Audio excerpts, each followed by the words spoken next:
Hello प्यारो, स्वागत है आप सभी का एक्सपी क्लासेस में। मेरा नाम है मुकुंद और हम लोग शुरुआत करने वाले हैं कक्षा 9 गणित के अध्याय 1 संख्या पद्धति की प्रश्नावली 1.2 से। आप लोगों ने 1.1 को देख लिया होगा, कंप्लीट कर लिया होगा, कोई दिक्कत नहीं होगी उसमें। एक बात को बता दीजिएगा, आप सभी ने संख्या पद्धति का 1.1 कंप्लीट किया है, नोट्स बनाए हैं, सब कुछ अच्छी तरीके से किया होना चाहिए, तब बात बनेगी। समझो 1.2 में बढ़ेंगे और संख्या पद्धति की जो आगे आप लोग पढ़ने वाले हैं। हम लोग ने पहले 1.1 में कितना पढ़ लिया था? प्राकृतिक संख्याएं, पूर्ण संख्याएं, पूर्णांक, सम संख्या, विषम संख्या, अभाज्य, भाज्य, सहभाज्य और परमेय संख्या। इसके अलावा गुणनखंड और गुणज के बारे में हम लोगों ने सीखा था। समझ गए ना? तो हम लोग अभी आगे बढ़ेंगे और परमेय संख्या को एक बार फिर से हम लोग ले लेंगे। लेकिन हम लोग शुरुआत कहां से करेंगे? हम लोग शुरुआत करेंगे दशमलव क्या होता है। ठीक है, 3 तरीके के दशमलव पढ़ेंगे। उन 3 तरीके के दशमलव में परमेय संख्या और अपरमेय संख्या कौन कौन सी होती हैं उस पर हम लोग चर्चा करेंगे। फिर हम लोग एक्सरसाइज पे आ जाते हैं। ठीक है, तो संख्या पद्धति का ये जो पोर्शन है 1.2 में मतलब एक तरीके से खत्म हो जाएगा। फिर आगे आप जो है वो घातांक नियम वगैरह इसी चैप्टर में पढ़ेंगे। ठीक है, तो हम लोग बात कर लेते हैं आपका जो संख्या पद्धति का प्रश्नावली 1.2 की हम लोग बात करने वाले हैं। ठीक है, और उससे पहले भैया आपके लिए सभी के लिए प्यारा सा एक जादू की झप्पी। एक जादू की झप्पी की मंजिल, देखो भाई, मंजिल की फिक्र ना कर प्यारे, मंजिल की फिक्र ना कर प्यारे, तू बस अपना फोकस रास्ते पर रख, तुझे मंजिल अवश्य मिलेगी। जो आप लोग गोल डिसाइड कर रखे हो ना, उसको थोड़ा थोड़ा, छोटा छोटा, तनक तनक सा, इतना इतना सा रोज रोज डेली डेली कवर करते जाओ। आपकी जो मंजिल है, जो गोल है, जो लक्ष्य है, जो सफलता आपने तय कर रखी है अपने लिए, वो हमेशा आपको मिलेगी ही मिलेगी। तो मंजिल की फिक्र ना कर प्यारे, तू बस अपना फोकस रास्ते पे रख, तुझे मंजिल अवश्य मिलेगी। और इसी के साथ हम लोग आगे बढ़ेंगे। सबसे पहले हम लोग देखेंगे 1.2 के अंतर्गत दशमलव। तो आप लोगों को दशमलव संख्या में कोई प्रॉब्लम नहीं है भाई। दशमलव संख्या क्या होती है सब अच्छी तरीके से जानते हो भाई, क्या सिस्टम है क्या नहीं, हर एक चीज आपको अच्छी तरीके से पता है दशमलव के बारे में। दशमलव को समझाने की जरूरत नहीं, लेकिन दशमलव कितने तरीके के होते हैं ये जानना जरूरी है। क्योंकि दशमलव तो आप लोग जानते हो भाई, दशमलव संख्या क्या, 1.2, 1.245, ठीक है ना, ये होता है। लेकिन दशमलव कितने तरीके के होते हैं ये आज तक आपको नहीं पता होगा, तो ये जानना बहुत जरूरी है। तो अगर हम बात करें दशमलव की, तो सबसे बड़ी खुशी की, प्राउड की, गर्व करने की बात ये है कि जो ये आपका पॉइंट सिस्टम है, दशमलव पद्धति है, ठीक है ना, ये इसका पूरा जो इजाद है वो इंडिया की जाता है। पूरा का पूरा इजाद, दशमलव पद्धति की शुरुआत, सब कुछ ये इंडिया सिस्टम को जाता है, हम भारतीयों को जाता है, क्योंकि हम भारतीयों ने ही इस दशमलव पद्धति की खोज की। गणित में हम लोगों का कुछ ज्यादा ही खास रोल रहा है, रुचि रही है। एक से एक विद्वान गणितज्ञ हम लोगों ने दिए हुए हैं दुनिया को, संसार को। चलिए बात कर लेते हैं दशमलव की। तो बेसिकली आपको पढ़ने हैं 3 दशमलव, लेकिन हम लोग बात करेंगे अभी शुरुआत में 2 दशमलव की। ठीक है ना, कौन से 2 दशमलव हैं? तो अगर हम बात करें 2 दशमलव में, तो अभी हम लोग नाम के तौर पे उनको देखते हैं, शांत दशमलव और अशांत दशमलव। भाई कौन किसकी बात कर रहे हैं हम लोग? हम बात कर रहे हैं यहाँ पर शांत दशमलव और अशांत दशमलव की। तो 2 तरीके के दशमलव हो गए, शांत दशमलव और अशांत दशमलव। ठीक है, तो शांत दशमलव माने टर्मिनेटिंग, टर्मिनेटिंग डेसिमल, दशमलव का मतलब डेसिमल, तो टर्मिनेटिंग डेसिमल। और अशांत दशमलव यानी नॉन टर्मिनेटिंग डेसिमल। समझना बात को। अब टर्मिनेटिंग और नॉन टर्मिनेटिंग, शांत और अशांत का मतलब क्या है सर जी, ये बताइए। तो समझो इस बात को। तो ये टर्मिनेट शब्द क्या है, इस चीज को हम लोग समझते हैं। तो आप लोगों ने कई जगह शब्द सुना होगा, जो सर्विस वगैरह करते हैं, जो नौकरी पेशा लोग होते हैं, वो लोग क्या होता है, उनका प्रमोशन हो जाता है ना। प्रमोशन हो गया यानी वो अगले पद पर बढ़ गए, उनका जो कद है वो बढ़ गया, पद बढ़ गया, उनका कद बढ़ गया, पद बढ़ गया, ये बात होती है। तो वहीं पर अगर ये चीज आ जाती है टर्मिनेट करना, तो नौकरी से टर्मिनेट हो गए या बहिष्कार हो गया इस तरीके से, तो इसका मतलब हो जाता है रुक जाना। ठीक है ना, तो टर्मिनेट सब समझ गए। टर्मिनेट का बेसिकली मतलब क्या है, रुक जाना। तो टर्मिनेटिंग डेसिमल, शांत दशमलव यानी जो दशमलव है उसके बाद संख्या जो है वो रुक गई, इसका मतलब ये हो गया। और नॉन टर्मिनेटिंग यानी संख्या रुकी नहीं और आगे बढ़ती गई। बात समझ में आई? शब्द से समझ में आया, शांत, ठीक है ना, यानी जो दशमलव है वो शांत हो गया, वो रुक गया। दशमलव रुकने का मतलब ये नहीं कि दशमलव रुकता है, दशमलव तो एक ही जगह आएगा। बेसिकली इसका मतलब ये है कि दशमलव के बाद संख्या बढ़ती जाती है कि रुक जाती है, 2 चीजें होती है। संख्या, दशमलव के बाद संख्या आती ही जाए या फिर रुक जाए, दो चीजें होती, ठीक है ना। तो हम लोग पहले बात कर लेते हैं, ये आपका दशमलव है, ठीक है ना। तो आप समझो इस दशमलव डेसिमल शांत, दो तरीके के हमने दशमलव ले लिए, शांत दशमलव, टर्मिनेटिंग डेसिमल, अशांत दशमलव, नॉन टर्मिनेटिंग डेसिमल, ठीक है ना। समझो तरीका समझो, जैसे मान लो हम लोग बात करें 5/2, तो अगर आप 2 का भाग देते हैं 5 में, बात समझते जाइएगा, ठीक है। तो कितनी बार जाएगा, 2 बार में। आप कहेंगे सर 2 बार में चला जाएगा, 4 हो जाएगा, यहाँ 1 बचेगा, फिर हम लोग दशमलव लगा देंगे, ठीक है ना। दशमलव लगाएंगे और 0 बढ़ा देंगे। याद रखिएगा दशमलव लगाने के बाद सिर्फ एक बार 0 बढ़ाया जाता है, दशमलव लगाने के बाद सिर्फ एक बार 0 बढ़ाया जाता है, और 2 पंचे 10, ठीक है ना। अब चीज जो है वो आगे नहीं बढ़ेगी, यहाँ कट्टस लगा दीजिए, 0 लगा दीजिए, तो दशमलव के बाद कितना अंक आया, 1 आया। वहीं अगर हम बात करें 1/3 की, ठीक है ना, वहीं अगर हम बात करें 1/3 की, तो अगर आपने 3 का भाग 1 में देना है, मान लो, ठीक है ना, 3 का भाग 1 में देना है, तो 3 का भाग तो पहली बात 1 में जाएगा नहीं, तो अगर 1 में नहीं जाएगा तो 1 में नहीं जाने के लिए आप पहले दशमलव लगा लोगे, दशमलव लगाओगे तो यहाँ 0 बढ़ा दोगे, ठीक है ना। अब ये दशमलव ऐसे नहीं लगाते, दशमलव लगाने का तरीका क्या है, दशमलव को कवर करने के लिए एक 0 हम लोग यहाँ पर कवर बढ़ा देते, कवर करते हैं। ये इस 0 का कोई मतलब नहीं होता है, समझना। दशमलव के आगे हमने ये 0 बढ़ाया है ना, ये सिर्फ उस दशमलव को कवर कर रहा और कुछ नहीं, समझ गए बात ना, है ना, इसका कोई मतलब नहीं होता, ठीक है। चलिए, तो हम लोगों ने दशमलव लगाया, एक दशमलव लगाने के बाद सिर्फ एक 0 बढ़ता है, याद रखिएगा, 3 तिरका 9, ठीक है ना, 1, और दशमलव लगाया तो एक 0 आप अपने मन से बढ़ा सकते हो, एक 0 आप अपने मन से बढ़ा सकते हो, तो 3 तिरका 9, ठीक है, 1 आएगा, और ये फिर 3 बार में एक 0 बढ़ा रहेगा 9, तो इसका मतलब क्या, ये चीज भाई आगे बढ़ती जाएगी कि नहीं, बताओ मुझे, है ना। ये क्या कभी रुकेगी, नहीं रुकेगी ना। तो इसका मतलब तुम लोग समझ गए कि ये जो 5/2 आपको बता रहा भाई, ये जो 5/2 बता रहा है, इसमें क्या हुआ, दशमलव जो है वो रुक गया। अब बहुत से महानुभाव कहेंगे सर दशमलव के आगे हम 0 बढ़ा सकते हैं, तो कितने भी 0 बढ़ा दो, तो सर आप तो फिर ये कह रहे हैं कि रुक गया, नहीं, इसका अभी इनका कोई मतलब नहीं बनता, समझ गए ना, इस चीज का कोई भी मतलब नहीं रह जाता। तो यहां पर आपको बात क्लियर है कि क्या भाई, अगर दशमलव रुक गया तो वो हो जाएगा शांत की कैटेगरी में, और अगर दशमलव के बाद संख्या रुक जाए तो वो शांत दशमलव की कैटेगरी में आ जाएगा, और दशमलव के बाद संख्या ना रुके तो वो अशांत की कैटेगरी में आ जाएगा। अच्छा, ये जो दशमलव वाला आपका पोर्शन है ये 1.3 में भी दिया हुआ है, लेकिन ये जो सिस्टम है ना दशमलव वाला, ये रिलेट करता है आपका परमेय और अपरमेय से, इसलिए अभी यहां पर हम पढ़ा रहे हैं, इस बात को समझो, ठीक है ना।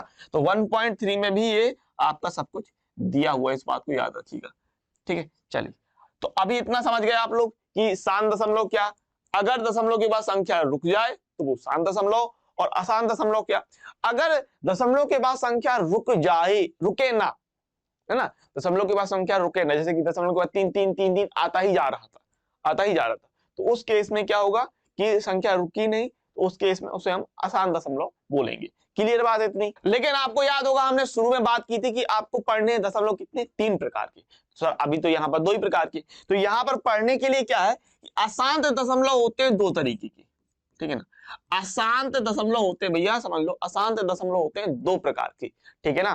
कैसे, पहली बात आप समझ गए अशांत दशमलव क्या, कि दशमलव के बाद संख्या रुके ना तो वो अशांत दशमलव।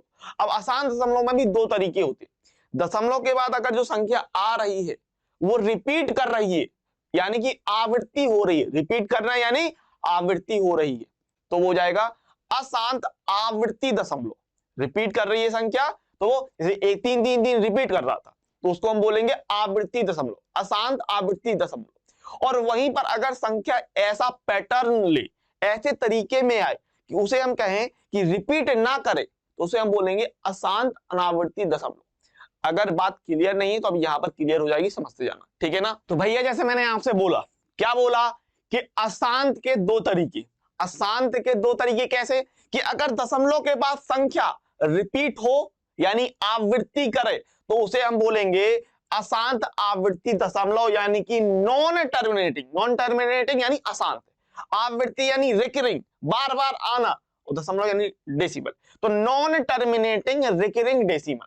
और दूसरा क्या, अशांत अनावृत्ति दशमलव, अनावृत्ति का मतलब जो रिपीट ना हो, यानी दशमलव के बाद संख्या ऐसी आए कि जहां पर कोई भी रिपीटेशन ना दिखाई दे, को किसी भी तरीके का बार बार उस चीज की पुनरावृत्ति ना हो, ठीक है ना, कोई भी पैटर्न ना बन रहा हो, बात को समझिएगा, ठीक है ना। Non terminating non recurring decimal, अशांत यानी नॉन टर्मिनेटिंग, अनावृत्ति यानी नॉन रिकरिंग, रिकरिंग है RECURRING, ठीक है ना, अनावृत्ति नॉन रिकरिंग और दशमलव इन डेसिमल, तो non terminating non recurring decimal. अब यहां पर सर जी आप कहेंगे कि भाई परमेय संख्या और अपरमेय संख्या का कॉन्सेप्ट क्या लगता है, तो मैं आपको समझा दूं। इसमें से दो चीज जो होती है वो होती है परमेय संख्या, ठीक है ना। परमेय संख्या आपको पता है, जिसे हम P/Q के रूप में लिख सकते हैं, उसे हम परमेय संख्या कहते हैं। तो यहाँ पर जो दो चीजें, कौन सी दो चीजें भाई, ये दो चीजें समझ लीजिएगा, इन दो चीजों को हम बोलते हैं परमेय संख्या। ये दो हमारी होती है परमेय संख्या के अंतर्गत आ जाएंगी, ठीक है ना, परमेय संख्या, ठीक है, परमेय संख्या। तो परमेय संख्या के अंतर्गत दो सिस्टम आने वाले हैं। आप तो एक तो ये आएगा आपका शांत दशमलव और दूसरा आएगा अशांत आवर्ती दशमलव, बात समझ गए। और ये जो तीसरा सिस्टम है भैया मेरे प्यारो, ये जो तीसरा सिस्टम आप देख रहे हैं ना, ये वाला सिस्टम, ठीक है ना, अशांत अनावर्ती दशमलव। तो इसी चीज को, इसी अशांत अनावर्ती दशमलव को हम लोग बोलते हैं अपरमेय संख्या, ठीक है ना। इसी अशांत अनावर्ती को बोलते हैं हम अपरमेय संख्या, ठीक है ना। जो संख्या परमेय नहीं है उसे हम बोल देंगे अपरमेय संख्या, बात को समझिएगा, ठीक है ना, बात को बढ़िया तरीके से समझिएगा, अपरमेय संख्या। क्लियर है इतनी बात? तो अभी घबराने की जरूरत नहीं है, आपको पता एक एक चीज, एक एक शब्द को हम क्लियर यहाँ पर करेंगे कि भाई ये परमेय संख्या जो है वो शांत दशमलव अशांत आवर्ती दशमलव क्यों होती है, और जो अपरमेय संख्या है वो अशांत अनावर्ती दशमलव क्यों होती है, सबके बारे में हम लोग अच्छी तरीके से डिटेल से हम लोग चर्चा करने वाले हैं। पहले ये बेहतरीन जो आपको चित्र दिख रहा है ये डायग्राम के रूप में, इसको आप कन्वर्ट, इसको बना लीजिए बेहतरीन तरीके से नोट्स, फिर हम लोग आगे बढ़ते हैं, ठीक है ना। तो जैसे मैंने शुरू में कहा कि दशमलव कितने प्रकार के होते हैं, दशमलव 3 प्रकार के होते हैं, ठीक है ना। उसमें पहला है आपका शांत दशमलव, फिर आता है आपका अशांत आवर्ती दशमलव, अशांत अनावर्ती दशमलव। अशांत आवर्ती शांत दशमलव क्या, शांत दशमलव यानी टर्मिनेटिंग डेसिमल। तो शांत दशमलव टर्मिनेटिंग डेसिमल, यदि दशमलव के बाद संख्या रुक जाती है तो उसे शांत दशमलव कहते हैं, सिंपल बात है। जैसे एग्जाम्पल के तौर पर अगर हम बात कर लें कि 2/5, ठीक है, 2/5, तो यहां पर क्या भाई 2/5 में अगर हम इसमें देखें तो आएगा 0.4, इसके बाद तो कुछ आएगा नहीं, इसके बाद कुछ नहीं आएगा। जैसे कि मान लो लिखा हो 1/8, ठीक है ना, तो यहां भाग दोगे तो यहां आएगा 0.125 आएगा। भाग देना तो आपको आता है ना, 8 का भाग देंगे 1 में, ठीक है, 8 का भाग देंगे यहां पर, देखिएगा कि 8 का भाग हम लोग दे रहे हैं 1 में, एक यहां पर 8 का भाग दे रहे हैं 1 में, ठीक है ना। तो कितनी बार में क्या होगा, देखो 1 में जाएगा भाग नहीं, 1 में भाग नहीं जाएगा तो आप दशमलव लगाओगे।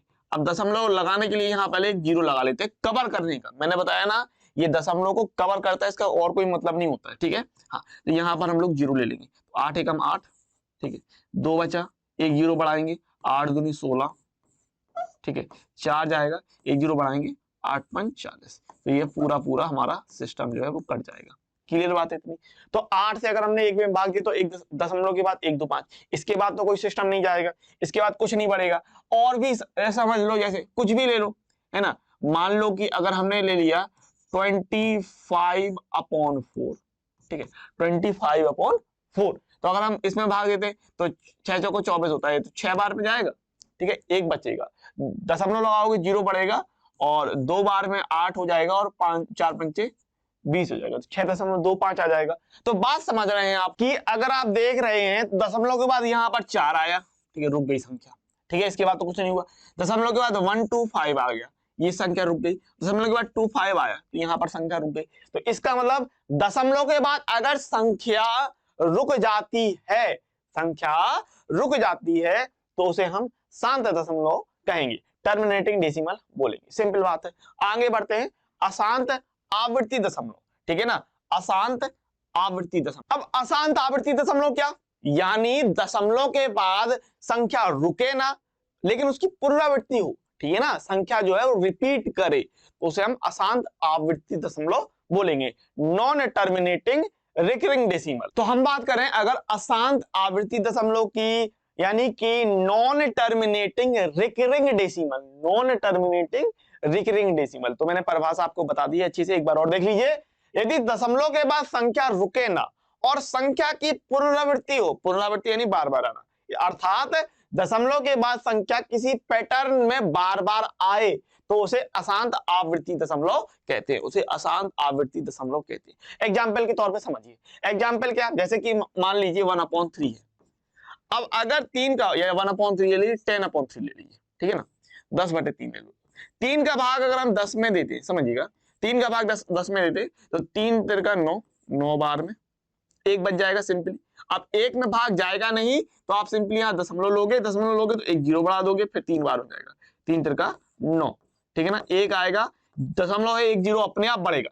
याद रखिएगा दशमलव के बाद सिर्फ एक 0 अपने आप बढ़ता है, एक से ज्यादा नहीं, एक 0 ही अपने आप बढ़ता है। तो 3 × 9, ठीक है ना, और ये कंटिन्यूसली आता रहेगा। तो इसका मतलब क्या, यहाँ आप देखिएगा 3.333, ठीक है ना, ये रिपीट हो रहा है कि नहीं, ये रिपीट हो रहा है कि नहीं, बिल्कुल हो रहा, ठीक है। इसी प्रकार और भी देख सकते हो, जैसे कि मान लो क्या भाई, और कैसे, मान लो ले लो 10/9।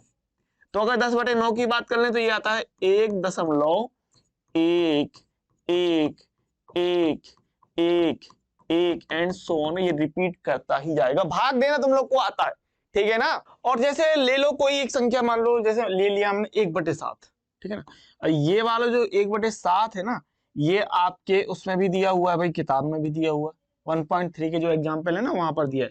तो अगर हमने 1/7 ले लिया तो ये 1/7 का अगर हम भाग दें, 7 का भाग 1 में दें, 7 का भाग अगर हम 1 में देते हैं तो ये लगभग आता है दशमलव के बाद 14285 इतना आता है। और उसके बाद चीजें रिपीट करने लगती हैं, ठीक है, फिर से यही आएगा 14285 और यही चीज रिपीट करते जाएगी। तो बात आपको क्लियर है, अगर दशमलव के बाद संख्या रिपीट तो कर रही है, संख्या बार बार तो आ रही है, लेकिन किसी एक फिक्स पैटर्न में रिपीट करते भी जा रही है, समझ रहे हैं ना बात, किसी एक फिक्स पैटर्न में रिपीट भी करते जा रही है संख्या। जैसे यहां पर देखो 7 का भाग 1 में दोगे तो ये आएगा 142857, फिर से 142587, फिर से 142587, इस तरीके से आता ही जाएगा। अब मान लीजिए कुछ और संख्या सोच के देखो, कुछ भी संख्या, मतलब इतना पर्याप्त है, काफी अच्छी से समझ गए। मान लीजिए हम लोग ले लें 7/11। तो अगर हम 7/11 को देखते हैं तो 7/11 किस तरीके से आता है, भाग देना आपको आता है, तो ये आएगा पॉइंट में 636363, इस तरीके से आता जाएगा, ठीक है भाई। भाग देना तो आपको आता है ना, चलिए मैं यहाँ पर आपको बता देता हूँ। 7 में भाग देना है 11 का, ठीक है ना, 7/11 है तो 11 का भाग दे रहे हैं हम 7 में, ठीक है ना, 7 में 11 का भाग दे रहे हैं, 11 से 7 में यहाँ भाग देंगे तो 7 में तो जाएगा नहीं, तो यहाँ आप 0 लगाओगे, दशमलव बढ़ाओगे, ठीक है ना, 1 0 कितनी बार में जाएगा, 6 बार में जाएगा, 66 66 कितना हो जाएगा, 4 बच जाएगा, 1 0 बढ़ाओगे 3 बार में जाएगा 33, ठीक है ना, फिर से 7 आ जाएगा, 0 बढ़ाओगे फिर से 6 बार में जाएगा कितना 66, फिर 4 आएगा, 0 लोगे 3 बार में जाएगा 33 एंड सो ऑन। गाड़ी जो है आपकी 40/33 था तो 7 बच जाएगा, तो सो ऑन गाड़ी चलती जाएगी। तो एक बात समझ गए कि ऐसी संख्या भाई, ऐसी संख्या जो बार बार रिपीट कर दशमलव के बाद आए, दशमलव के बाद बार बार आए और किसी एक फिक्स पैटर्न में आती जाए, रुके ना, ठीक है, तो उसे हम अशांत आवर्ती दशमलव कहते हैं। इतनी बात समझ गए, कोई दिक्कत नहीं, किसी भी तरह की कोई समस्या नहीं, ठीक है ना। तो आपने एक चीज गौर की, अगर आपको याद होगा शांत दशमलव था, जैसे 2/5 था, ठीक है ना, 4/5 था, 1/8 था, तो वो बटे में हो रहा था, PYQ हो रहा था।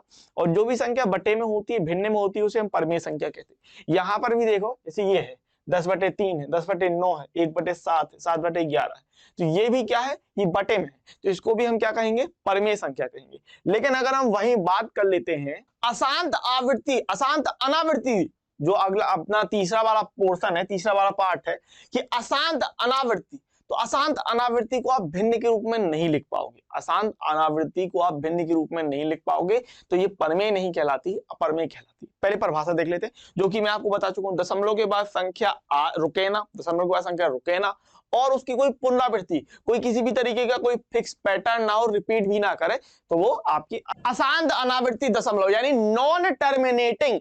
टर्मिनेटिंग का मतलब हो जाता है रुकना, और नॉन लगा दिया तो जो रुके ना, ठीक है ना, तो non terminating non recurring, recurring का मतलब पुनरावृत्ति होना और नॉन रिकरिंग का मतलब पुनरावृत्ति नहीं हो रही, non terminating non recurring decimal. यदि दशमलव के बाद संख्या रुके ना और ना ही संख्या की पुनरावृत्ति हो, अर्थात दशमलव के बाद आने वाली संख्याएं किसी पैटर्न को फॉलो ना कर रही हो, अशांत अनावर्ती दशमलव कहते हैं। बात क्लियर है आपकी, ठीक है ना। जैसे एग्जांपल देख लो, मान लो अगर इस तरीके से कोई चीज आती है, मान लो 0.1 0 1 0 0 1 0 0 0 1 0 0 0 0 1 0 0 0 0 0 0 0 और दशमलव एंड सो ऑन, गाड़ी बढ़ती है। तो ये कोई एक पैटर्न नहीं है, समझना बात, ठीक है ना। 1 0 आया, फिर 1 के बाद 2 0 हो गया, 1 के बाद 3 0 हो गया, 1 के बाद 4 0, 1 के बाद 5 0 एंड सो ऑन, गाड़ी जाती जाती, समझना। तो ये चीज किसी एक पैटर्न को फॉलो नहीं कर रही है। पैटर्न का मतलब होता है रिपीट करना। इसके अलावा आप बता सकते हैं कि भाई कुछ भी ले लो, बताने को कुछ भी नहीं, बहुत सारी है। दशमलव के बाद मान लो जो आपकी किताब में दिया उसको ले लो, 1 0 1 1 0 1 1 1 0 1 1 1 1 0 एंड सो ऑन, ठीक है भाई, इस तरीके से। इसके अलावा और कौन सी संख्या होती है भाई, √2, √3, √5, ठीक है ना, जो वर्गमूल के में टूटे ना, वो भी आपकी क्या कहती है, आपकी ये अशांत अनावृत्ति दशमलव यानी अपरिमेय संख्या के रूप में आएंगी। तो जैसे मैंने आपसे कहा कि इसके अलावा और संख्याएं भी होती है, जैसे कि √2, √3, √5, √7, ये भी आपकी कैसी संख्याओं में आएगी, अशांत अनावृत्ति दशमलव, अशांत अनावृत्ति दशमलव यानी कि अपरिमेय की कैटेगरी में आएंगी, ठीक है ना। हाँ, तो भाई इतना समझ गए ना, अशांत अनावृत्ति दशमलव का मतलब क्या है, दशमलव के बाद संख्या रिपीट नहीं कर रही, संख्या जो है वो आती जा रही है, उसकी पुनरावृत्ति नहीं हो रही, किसी भी तरीके का कोई पैटर्न नहीं बन रहा। जैसे √2 है, ठीक है, तो 1.41 4 2 1 3 इस तरीके से, √3 1.732, √5 2.236, √7 2.645 और पाई, पाई भी एक आपकी अशांत अनावृत्ति दशमलव यानी कि अपरिमेय संख्या की कैटेगरी में आएगी, ठीक है ना, अपरिमेय संख्या की कैटेगरी में आएगी, ठीक है ना। परिमेय अपरिमेय पर हम लोग फट से आएंगे। पाई बराबर 3.4145 5 9 2 6 इस तरीके से दिया। और आपकी किताब में भी पेज नंबर 15 देखिए, पेज नंबर 15 में आपको ये सब दिया हुआ है। इसके अलावा मैं आपसे ये चाहूंगा कि भैया मेरे प्यारो, आपको क्या करना है, आपको ये थोड़ा याद भी रखना है, ठीक है। √2 का मान इतना याद रखिए, √2 का मान कितना, 1.414, √3 का मान 1.732, ये याद रखिएगा, आगे आपको बहुत काम आते हैं। √5 का मान 2.236, ठीक है, इतना आपको याद रखना है। √7 का मान 2.645, ठीक है ना, ये याद रखना। और पाई का मान 3.1415, इतना याद रखिए, 3.1415, ये याद रखिएगा। ये मैंने आपको लिखवाया इसीलिए था कि ये चीजें आप अच्छी तरीके से याद रखें, ठीक है ना, इनको आपको याद रखना है, इसीलिए मैंने इनको लिखवाया था। आगे बढ़ लेते हैं। और देखो मैंने ये आपको यहाँ पर भी बता दिया कि एनसीईआरटी बुक पेज नंबर 15 में आप अगर देखेंगे तो यहाँ पर आपको देखिए √2 का मान दे दिया है और पाई का मान दे, कितना दे दिया, उसके बाद भी डॉट लगी, ठीक है ना। पाई पर तो आपको इतनी मोटी मोटी किताबें मिल जाती हैं जो सिर्फ संख्याओं से भरी पड़ी, क्योंकि पाई का कोई अनंत मतलब पाई का जो है दशमलव के बाद ऐसा कोई भी मान नहीं आता है जहां पर वो चीज रिपीट कर जाए, कभी भी कहीं पर भी, ठीक है। और पाई के लिए तो कंपटीशन भी होता है कि कौन कितनी संख्या याद रख सकता है, तो बहुत कुछ होता है पाई के लिए। पाई एक मैथ में बहुत ही इंटरेस्टिंग जो आपका है सिंबल है, पाई सिंबल है, उसके बाद एक संख्या के रूप को प्रदर्शित करता है, ठीक है ना। √2 पाई। यहाँ पर एक चीज और है, आप लोगों ने यहाँ पर ये लिख दिया मैंने, ध्यान दीजिए कि हम प्राय 22/7 को पाई का एक सन्निकटन मान मानते हैं, जबकि पाई नॉट इक्वल टू 22/7 होता है, ठीक है। तो अगर आप यहाँ पर ध्यान दें तो मैं एक चीज और लिख देता हूं कि अगर आप देखो किताबों में भी पाई जो होगा वो अप्रोक्स मान के तौर पे 22/7 लेंगे हम लोग, ठीक है ना। आप जब सवाल हल करेंगे तो पाई का मान 22/7 रखेंगे, लेकिन 22/7 का जो मान होता है वो कुछ इतना आता है। तो आप अगर गौर कर पाए तो 22/7 का मान 3.14, यहां तक तो सही है, और उसके बाद देखो पाई का मान 3.14, यहां तक तो सही आ रहा है, लेकिन इसके बाद आता है 1 5 9 2, ये अलग और ये अलग, तो दोनों चीजें अलग हो गई कि नहीं, ठीक है ना। तो पाई नॉट इक्वल टू 22/7, पाई का मान 22/7 है, पूरा नहीं होता, अप्रोक्स होता है, अप्रोक्स होता है, इसलिए हम इस तरीके का चिन्ह यहाँ पर लगाते हैं। इस बात को आपको ध्यान रखना है, क्लियर बात है। अब यहाँ पर आते हैं हम लोग आगे, जो हमारा बेसिकली मेन टॉपिक था, परमेय और अपरमेय, ठीक है ना। ये समझाना बहुत जरूरी था।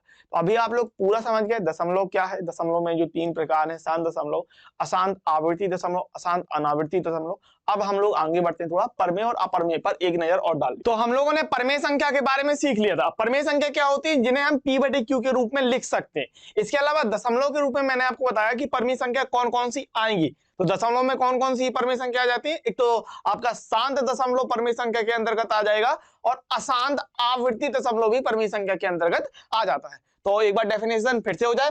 परमेय संख्या यानी कि रेशनल नंबर, यदि किसी संख्या को हम p/q के रूप में लिख सकते हैं जहां p और q पूर्णांक हैं, इंटीजर हैं, ठीक है, ध्यान रखिए, और q नॉट इक्वल टू 0, कभी भी हर में बटे के नीचे कभी भी 0 नहीं होना चाहिए, तो उसे परमेय संख्या कहते हैं। जैसे 2/5, 1/8, 1/9, 7/11, 22/7, ठीक है। अब यहां पर ये 2/5 और 1/8 तो शांत दशमलव हो गया, और 1/9, 7/11, 22/7 ये अशांत आवर्ती दशमलव हो गया। तो यहां पर हम लोग कह सकते हैं क्या भाई, कि परमेय संख्याओं के अंतर्गत शांत दशमलव और अशांत आवर्ती दशमलव आते हैं, ठीक है ना। इतनी बात क्लियर है, कोई दिक्कत नहीं। आगे बढ़ते हैं। तो ये हमारा सिस्टम क्या हो गया, ये हो गया परमेय संख्याओं के लिए। अब बात कर लेते हैं अपरमेय संख्या यानी कि इर्रेशनल नंबर। तो इर्रेशनल नंबर यानी अपरमेय संख्याओं के अंतर्गत क्या, ऐसी संख्या जिन्हें हम p/q के रूप में नहीं लिख पा रहे। परमेय संख्या क्या, जिन्हें हम भिन्न के रूप में, बटे के रूप में, यानी कि p/q के रूप में लिख पा रहे थे, उन्हें हम परमेय संख्या बोल रहे थे। अपरमेय जिन्हें हम p/q के रूप में नहीं लिख सकते, जैसे कि भिन्न के रूप में नहीं लिख सकते, उसे हम अपरमेय संख्या कह देंगे। सिंपल बात है। तो यहां पर आप देख लीजिए, यदि संख्या को हम p/q के रूप में नहीं लिख सकते हैं जहां p और q पूर्णांक हैं और q नॉट इक्वल टू 0 है, तो उसे अपरमेय संख्या कहते हैं। जैसे कि ये मैंने लिख दिया है, इनको याद रखना है, इसलिए मैंने यहाँ पर लिख भी दिया है। जैसे के अंदर क्या भाई, √2 1.414, √3 1.732, √5 2.236, ठीक है, √7 √11, इनको याद करने की जरूरत नहीं है, करना चाहो तो कर लो, ठीक है। कैलकुलेटर में आपको आसानी से इनकी वैल्यू मिल जाएगी। पाई का मान भी याद रखिए 3.1415, इतना याद रखिएगा, ठीक है। ये चीज आपको लिखवा इसीलिए याद रखें आप। √2 का मान, √3 का मान, √5 का मान और पाई का मान, इतना तो याद रखना ही रखना होगा, ठीक है ना, ध्यान रखिएगा, आगे आपका ये काम आता। और अपरमेय संख्या किसको रिप्रेजेंट कर रही थी, किससे बन रही थी, तो अपरमेय संख्या के अंतर्गत अशांत अनावर्ती दशमलव वाली संख्याएं आती हैं। अभी ये बात क्लियर है, जो मैंने शुरुआत में कहा था दशमलव की, जो मैंने ग्राफ वगैरह सा बनाया था आपको, ठीक है, कि परमेय संख्याओं के अंतर्गत 2 संख्याएं आ रही थी, शांत दशमलव और अशांत आवर्ती दशमलव, और अपरमेय संख्या के अंतर्गत आ जाती है आपकी अशांत अनावर्ती दशमलव, ठीक है। अब ये परमेय संख्या और अपरमेय संख्या को पकड़ो और इनको एक साथ कर दो, तो जो कुछ भी आपका थैला बन जाएगा, सबको इकट्ठा कर लो, तो उसको हम लोग कह देंगे वास्तविक संख्या यानी कि रियल नंबर, ठीक है। तो परमेय संख्या और अपरमेय संख्याओं के संग्रह को वास्तविक संख्या कहते हैं, ठीक है ना। सब कुछ इकट्ठा कर लो तो ये सब के अंतर्गत आ जाएगा वास्तविक संख्या। तो अब देखो भाई, वास्तविक संख्या में क्या क्या आ रहा, परमेय संख्या और अपरमेय। आपका अपरमेय संख्या जो है वो अशांत अनावर्ती दशमलव एक साइड हो गई। परमेय संख्या देखो, ठीक है ना, परमेय संख्या में 2 दशमलव आ रहे थे आपके, शांत दशमलव और अशांत आवर्ती दशमलव, और परमेय संख्या के नीचे और क्या आ रहा था, पूर्णांक आ रहा था, पूर्ण संख्या आ रहा था और प्राकृतिक संख्या आ रहा था, ठीक है ना, ये ध्यान रखना आगे। चलिए आगे बढ़ लेते हैं हम लोग, फटाफट से देख लीजिए। अब ये थोड़ी सी एक टिप्पणी है, इसके बारे में देख सकते हैं। टिप्पणी क्या कह रही है, जो भी है, देखिए किताब में बहुत कुछ दिया, अच्छी किताब है इसलिए मैंने यहाँ पर आपको बताया। देखिए यहाँ पर अंडर रूट को, ये अंडर रूट है, अंडर रूट यानी वर्गमूल, ठीक है ना। ये क्या है भाई, इसको क्या बोलते हैं हम, अंडर रूट, ठीक है ना, इसको बोलते हैं अंडर रूट या स्क्वायर रूट, ठीक है, अंडर रूट भी बोलते हैं इसको, ठीक है, या स्क्वायर रूट भी बोलते हैं, स्क्वायर रूट, ठीक है, और इसको हम हिंदी में कहते हैं वर्गमूल, ठीक है, वर्गमूल। तो ये इस तरीके से दिया है, का प्रयोग करते हैं, मतलब कुछ दिया है।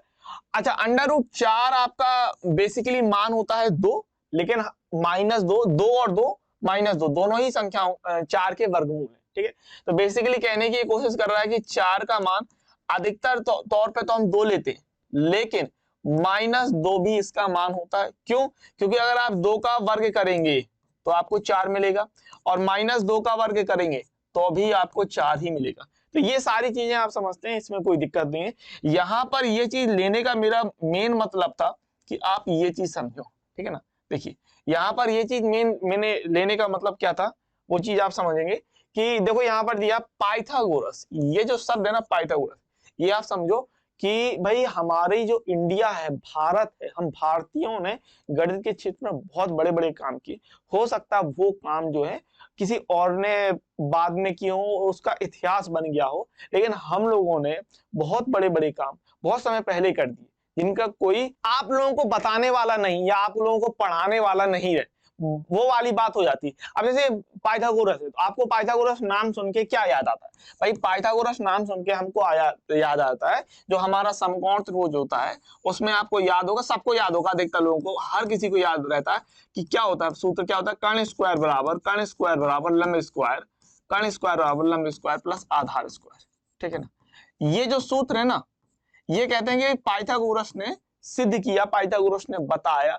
लेकिन मेरे हिसाब से अगर आप रिसर्च करने जाएं या फिर आप सोचने जाएं, तो पाइथागोरस के जन्म से हजारों साल पहले, किताब में भी लिखा है, किताब में भी ये चीज लिखी है, ठीक है, या इसमें लिखा है कि नहीं पता, लेकिन आपको सब जगह मिल जाएगा।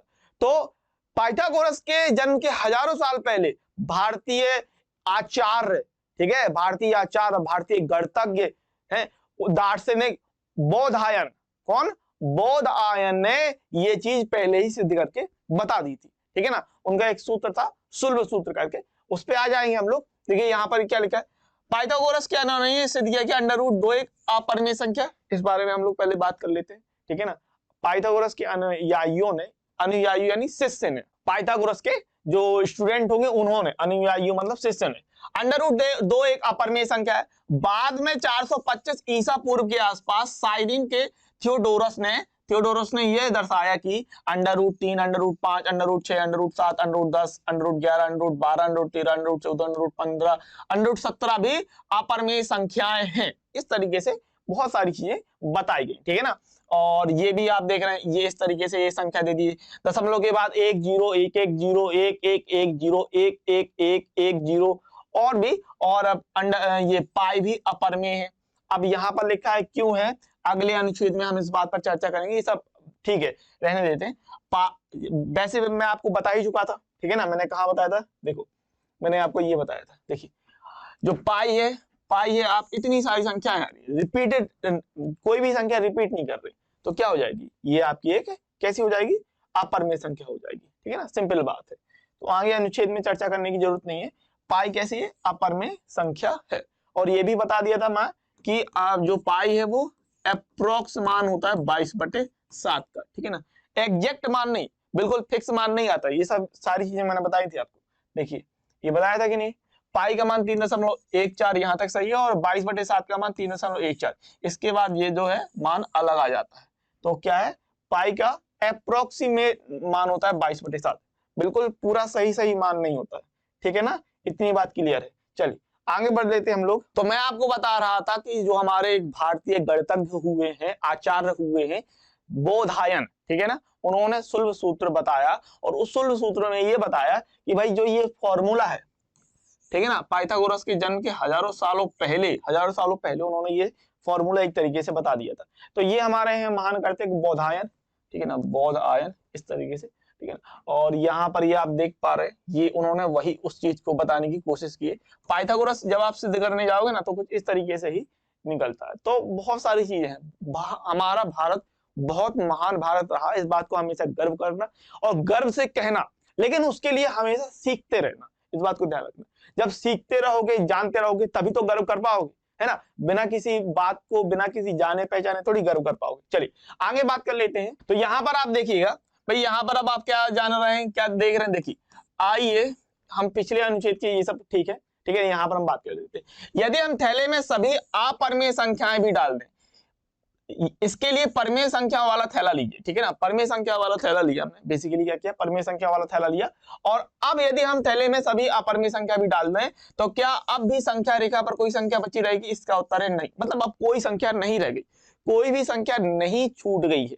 परिमेय संख्या भी डाल दी, अपरिमेय संख्या भी डाल दी, तो कुछ भी नहीं छूट गया, नहीं छूटा रह गया, ठीक है ना। तो सभी परिमेय संख्याओं और अपरिमेय संख्याओं के संग्रह से जो प्राप्त होता है उसे वास्तविक संख्या यानी कि रियल नंबर का नाम दिया जाता है। ये यहाँ पर लिखा है, मैंने आपको बता दिया, ठीक है। जिसे आर से प्रकट करते हैं, ये भी आपको याद रखना है, ठीक है ना। अतः वास्तविक संख्या या तो परमेय या अपरमेय संख्या हो सकती है। वास्तविक संख्या के अंतर्गत परमेय और अपरमेय हो जाएगा। अतः हम ये कह सकते हैं कि प्रत्येक वास्तविक संख्या को संख्या रेखा के अद्वितीय बिंदु से निरूपित किया जाता है। साथ ही संख्या रेखा का प्रत्येक बिंदु एक अद्वितीय वास्तविक संख्या को निरूपित करता है। यही कारण है कि संख्या रेखा को वास्तविक संख्या रेखा, रियल नंबर लाइन कहा जाता है। जो कुछ भी मैंने बोला, कई लोगों को शब्द समझ में नहीं आए होंगे, लेकिन फिर भी समझ लो। देखो यहाँ पर ये अद्वितीय बिंदु, अद्वितीय बिंदु का मतलब ये है कि यूनिक पॉइंट, सबका एक निश्चित फिक्स पॉइंट होगा। क्या कह रहा है ये?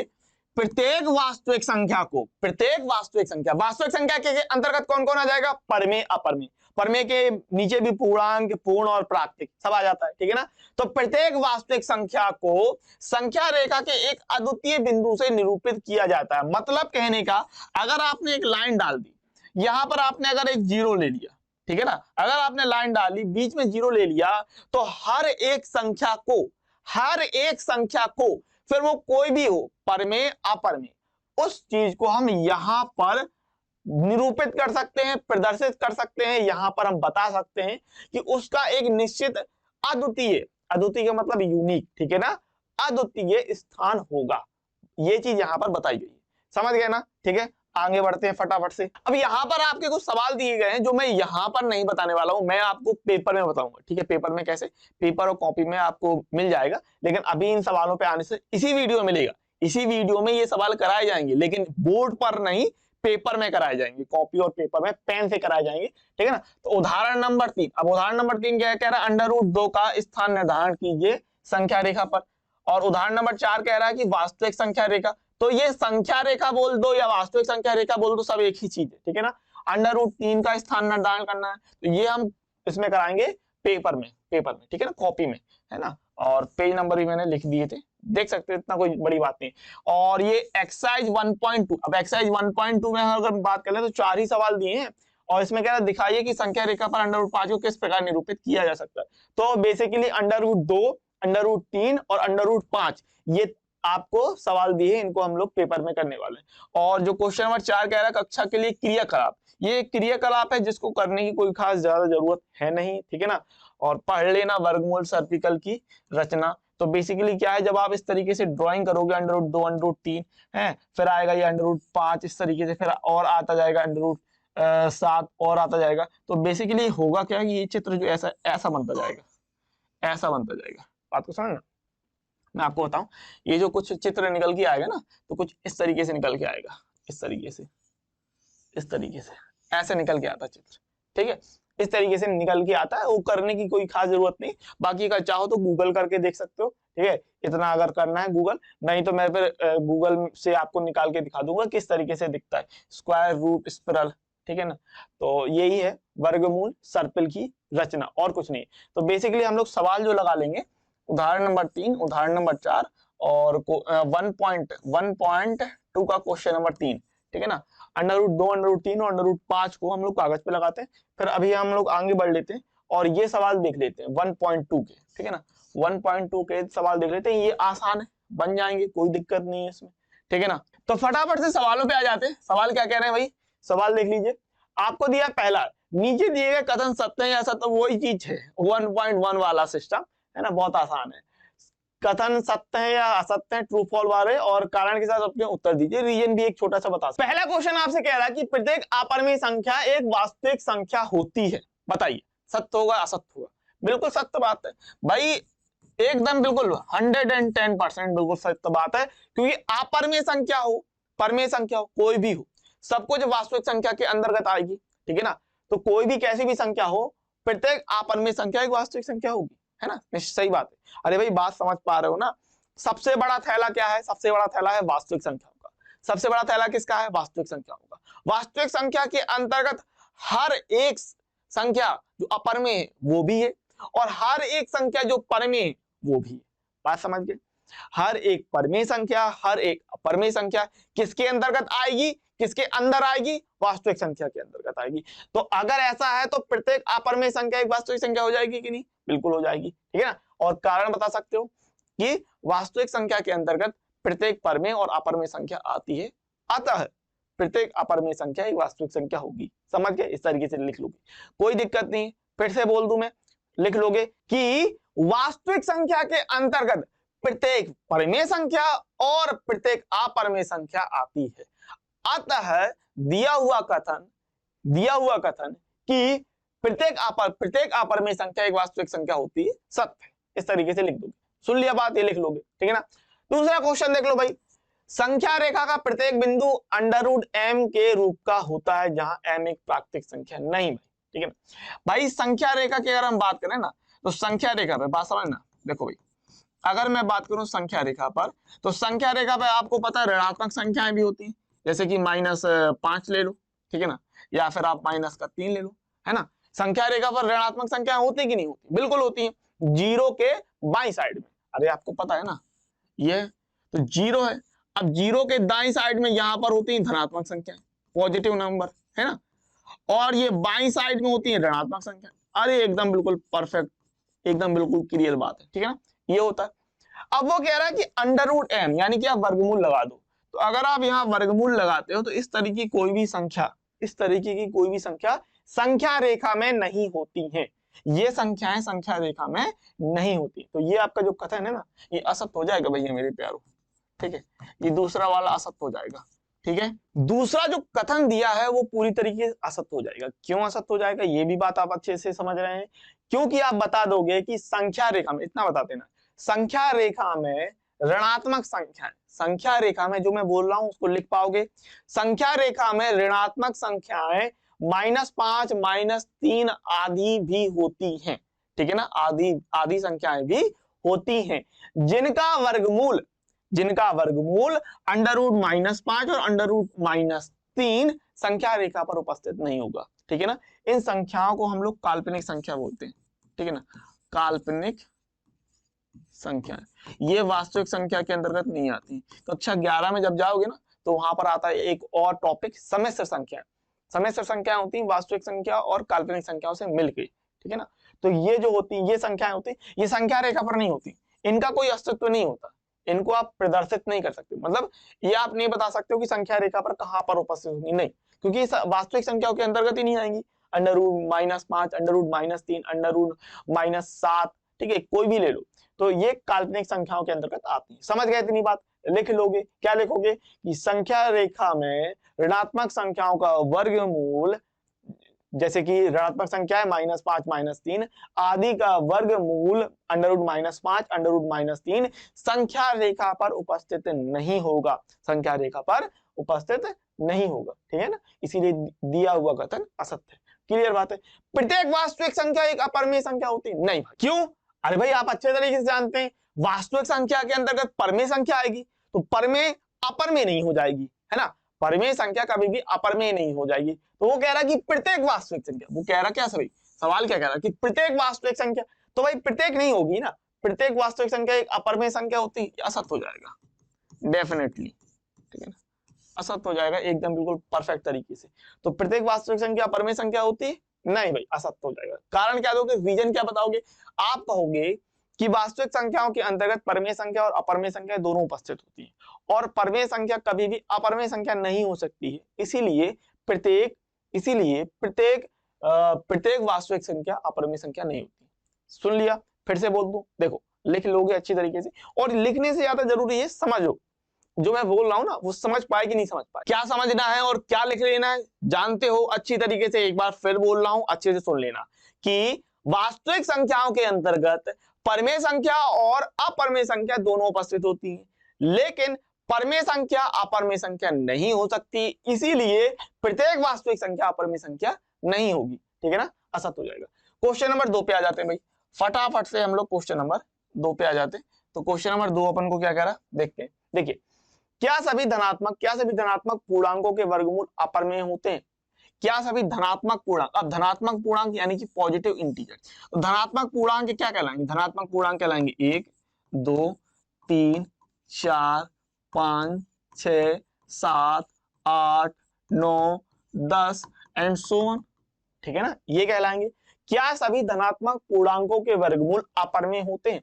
यदि नहीं, और उसने कह दिया नहीं होते, यदि नहीं तो एक ऐसी संख्या का वर्गमूल का उदाहरण दीजिए जो एक परिमेय संख्या है। अब देखो ये कह रहा है कि इनका वर्गमूल करने के लिए, क्या कह रहा है, इनका वर्गमूल।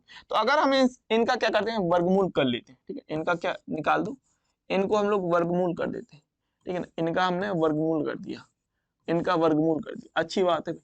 अब देखो वर्गमूल करने के बाद अगर हम इनको देखें, कुछ संख्याएं कौन सी, जैसे कि √1, तो √1 का मान कितना होता है, 1, तो ये √1 बराबर 1 आ गया, और इसको हम बटे 1 कर देंगे, तो ये क्या हो गई भाई, ये परमेय संख्या हो गई, है ना, ये कैसी संख्या हो गई, ये परमेय संख्या हो गई, है ना, बिल्कुल समझ रहे हैं ना बात। √1 बराबर 1 होता है और 1 बटे 1 लिख सकते हैं। यहां पर कह रहा है कि धनात्मक पूर्णांकों के वर्गमूल, अगर धनात्मक संख्या है, पॉजिटिव संख्या है, और उस पर अगर हम वर्गमूल चढ़ा दें तो क्या वो सभी अपनमेय में बदल जाएंगी, नहीं बदलेंगी। जैसे कि √4, जैसे कि √9, ठीक है ना, √4 देखो, √4 होता है 2, अब 2 के नीचे 1 लगा दो, परमेय बन जाएगी। √9 होता है कितना, 3, बिल्कुल। तो अगर धनात्मक संख्याएं हैं और उस पर अगर वर्गमूल चढ़ा भी दें तो ये नहीं कह सकते कि सारी संख्याएं अपरमेय हो जाएंगी, नहीं, है ना, उसमें से कुछ संख्याएं परमेय जो है परमेय बनी रहेंगी। तो ये आप कारण दे रहे हो। तो एक ऐसी संख्या के वर्गमूल का उदाहरण दीजिए जो परमेय संख्या है, तो आप उदाहरण दे सकते हो, √4 परमेय संख्या है, √9 बराबर 3 परमेय संख्या है। इतना लिखना है, अच्छे से समझ गए, कोई दिक्कत नहीं है, कोई परेशानी नहीं है, कोई दुख दर्द कष्ट पीड़ा परेशानी प्रॉब्लम नहीं होनी चाहिए, समझ गए ना। लिख लोगे, क्या लिखोगे कि नहीं, सभी धनात्मक पूर्णांकों के वर्गमूल अपरमेय नहीं होंगी, सभी धनात्मक संख्याओं के वर्गमूल अपरमेय संख्या नहीं होंगे, क्योंकि √4 बराबर 2 परमेय संख्या है और √9 बराबर 3 भी परमेय संख्या है आदि। बस ये हो जाएगा आपका रीजन। तो प्रश्नावली 1.2 की अगर मैं बात कर लेता हूं, प्रश्नावली 1.2 की अगर मैं बात कर लेता हूं, तो यहां पर देखें, इसमें क्या है, ये हम लोग की 2 सवाल थे तो ये हो गए, और 3 सवाल जो थे, 3 सवाल ये वाले, इनको हम लोग करने वाले हैं, ठीक है ना, उदाहरण नंबर 3, उदाहरण नंबर 4 और क्वेश्चन नंबर 3, ठीक है ना, इसको हम लोग कागज में करेंगे, तो उसको आप लोग देख लीजिए। चलिए अब हम लोग फटाफट से बात कर लेते हैं एग्जाम्पल नंबर 3, एग्जाम्पल नंबर 4 और जो आपका एक्सरसाइज 1.2 में क्वेश्चन नंबर 3 दिया है उस पर फटाफट से देख लेते हैं, ठीक है ना। देखिए यहाँ पर पेन और पेपर पे बताने का इसलिए तरीका है क्योंकि इस चीज़ को आपको ड्रॉ करना है, और ड्रॉ करने के लिए आपको चाहिए प्रकार, ठीक है ना, और बेहतर होगा आप इसी तरीके का एक प्रकार लें, ठीक है ना, जिसमें प्लास्टिक ना लगी हो। कई प्रकार ऐसे आते हैं, कंपास प्रकार जो भी बोलते हैं आप अलग अलग, ठीक है ना, तो कई प्रकार ऐसे आते हैं जहाँ पर यहाँ पर प्लास्टिक लगी होती है या फिर यहाँ पर प्लास्टिक लगी होती है। तो आप कोशिश करें कि उन चीज़ों को अवॉइड करें, हैं, और इस तरीके का जो प्रकार आता है उसी तरीके के प्रकार को लेने की कोशिश करें। चलिए करना क्या है, देखिए सवाल आपको कह रहा है कि संख्या रेखा पर √2 का स्थान निर्धारण कीजिए, ठीक है ना, स्थान निर्धारण कीजिए या को निरूपित कीजिए, जो भी है। Locate √2 on the number line. करना क्या है, बहुत सिंपल चीज़ है, आप लोग पेंसिल से बनाइएगा, इस बात को ध्यान रखिएगा। मेरे पास पेंसिल नहीं तो मैं भी यहाँ पर इस्तेमाल कर रहा हूँ, 10 रुपये का भी मैं लेके आया कंपास, ठीक है। तो करना क्या है आपको समझ लीजिए, यहाँ पर मेन बात ये है कि आपको कोई लंबाई वगैरह नहीं दी है, ठीक है ना, कि नहीं आपको 5 मीटर खींचना है, आपको 5 सेंटीमीटर खींचना है।